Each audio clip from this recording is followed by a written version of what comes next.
부모가 저지르는 어린이 학대와 폭력으로 어린이들의 생명이 위협받고 있다. 어린이 돌봄과 생명 존중 의식을 함양하고 이를 제도적으로 실천해야 할 것입니다. 2016년 어린이날을 맞이하여 우리 사회는 어린이 돌봄과 어린이 존중 의식을 재각성해야 합니다.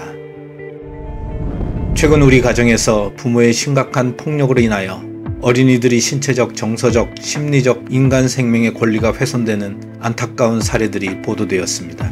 2016년 1월 새해에 들어 부천에서 부모가 초등학생 자녀를 폭행하여 숨지게 한 후 그 시신을 토막내어 시신 일부를 냉장고에 보관하는 사건이 있었습니다. 그리고 모 신학대학교 겸임교수이자 목회자이기도 했던 아버지는 재혼한 부인과 함께 본인의 중학교 1학년생 딸을 무차별 폭행으로 살해해놓고 6개월 가까이 방치하는 엽기적인 사건이 발생하기도 했습니다. 또한 평택에서는 계모가 예비 초등학생 자녀를 소변을 변기밖에 흘렸다는 이유로 화장실에 감금하다가 죽음에 이르게 하는 사건도 발생하였습니다. 더욱 놀라운 것은 그렇게 살해된 아이의 시신을 베란다에 이불로 덮어놓고 방치하였다가 결국 야산에다가 안매장하는 충격적이고도 매우 끔찍한 사건이 발생하였던 것입니다. 경기도 용인에서도 엄마가 자녀를 폭행하여 숨지게도 하였습니다. 급기야 또다시 부천에서는 2개월 된 자녀가 운다고 하여 바닥과 침대에서 떨어뜨려서 숨지게 하는 가정폭력 사건이 발생하였습니다.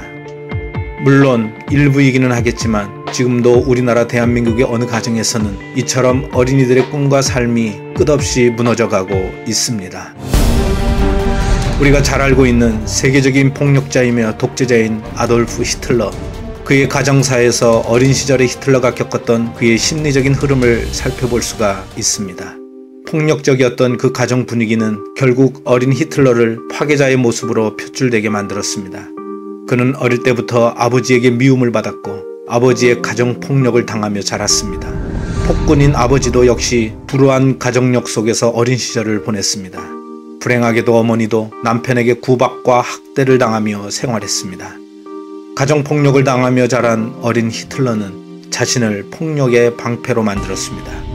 세계적인 심리학자 에릭슨은 히틀러에 대해서 다음과 같이 말했습니다. 히틀러는 난폭한 술주정뱅이 늙은 아버지와 매우 모성애가 깊은 어머니 밑에서 자랐다. 그런데 어린 히틀러가 당한 포악한 매질은 그것으로 끝나지 않았다. 그리고 역시 남편의 매질에 시달리면서도 아들을 감싼 어머니의 사랑 또한 그것으로 끝나지 않았다. 어린 히틀러가 감당하기 힘든 가정폭력을 겪으며 육체적, 정신적인 아픔 가운데 그의 품성은 비인격적으로 왜곡되게 형성되었다. 아버지의 가정폭력과 일상 속에서의 난폭함은 히틀러에게 강한 증오심과 살인 충동을 심어줬다. 어머니의 인내와 보살핌에 그는 강인한 극기심을 받았다. 어른이 된 히틀러는 고기도 먹지 않았고 커피나 술도 마시지 않는 별난 사람이 되어 있었다. 부모에게 물려받은 그 증오와 사랑이 조화를 이루지 못했던 것이다. 결국 그는 이성을 잃었고 발작하는 바람에 온 유럽을 피로 물들인 전쟁광이 되어 유태인 600만 명을 살해하고 말았다. 샬롬 나비는 우리 사회에 여전히 도사리고 있는 가정폭력으로 인하여 소중한 자녀의 생명을 위협하고 자녀를 이상인격으로 키우는 부모의 그릇된 양육 태도는 반드시 근절되어야 한다고 생각합니다.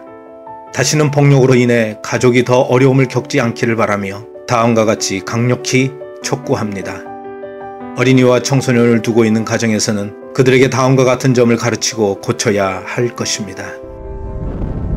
첫째, 자녀의 생명은 하나님께서 부모에게 주신 선물이며 그 무엇보다 소중하다는 의식을 함양하자.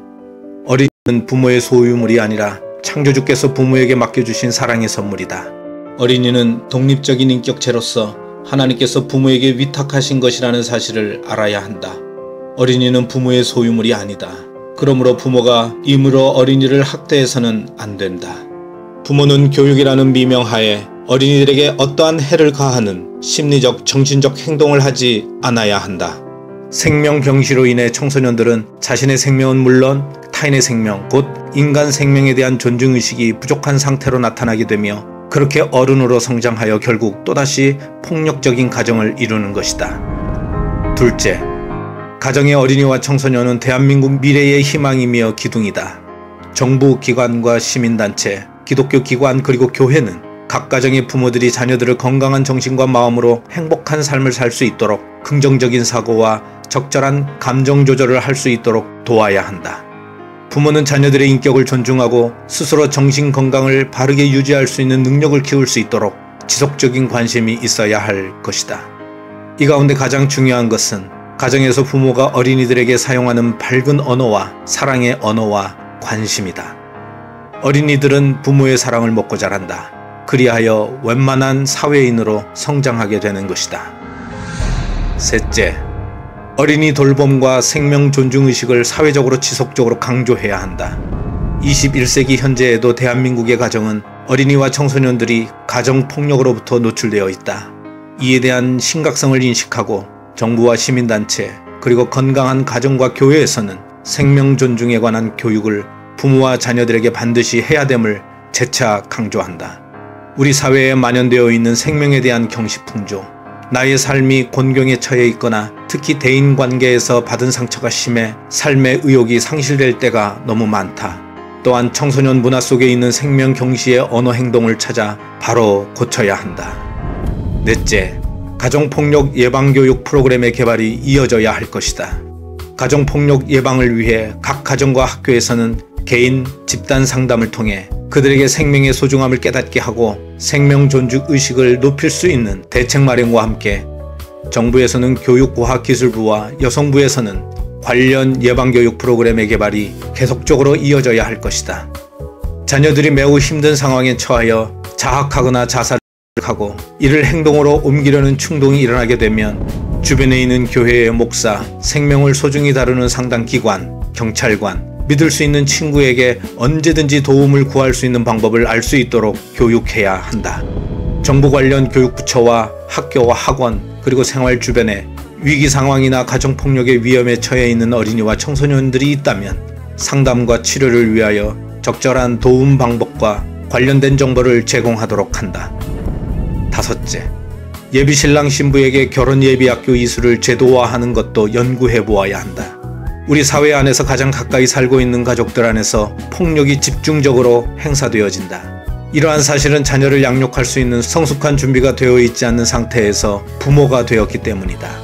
따라서 결혼하고 가정을 이루기 이전에 예비신랑과 신부는 공공기관 민관단체에서 실시하는 결혼예비학교를 이수해야 결혼을 할 수 있는 입법을 국회 차원에서 실시할 수 있도록 해야 한다. 예비신랑 신부들은 곧 자기들이 가지게 될 어린 생명을 태교시부터 출산에 이르기까지 그리고 꿈과 동화의 세계 속에서 어떻게 순진한 어린이로 양육할 것인지를 배워야 한다. 물론 이것은 어제 오늘 나온 것은 아니다. 하지만 점점 우리나라의 가정이 황폐화되고 있는 시점에서 이대로 방치해 놓는다면 더 끔찍한 가정폭력이 발생할 수 있음을 직시하고 반드시 결과를 도출해야 할 것이다.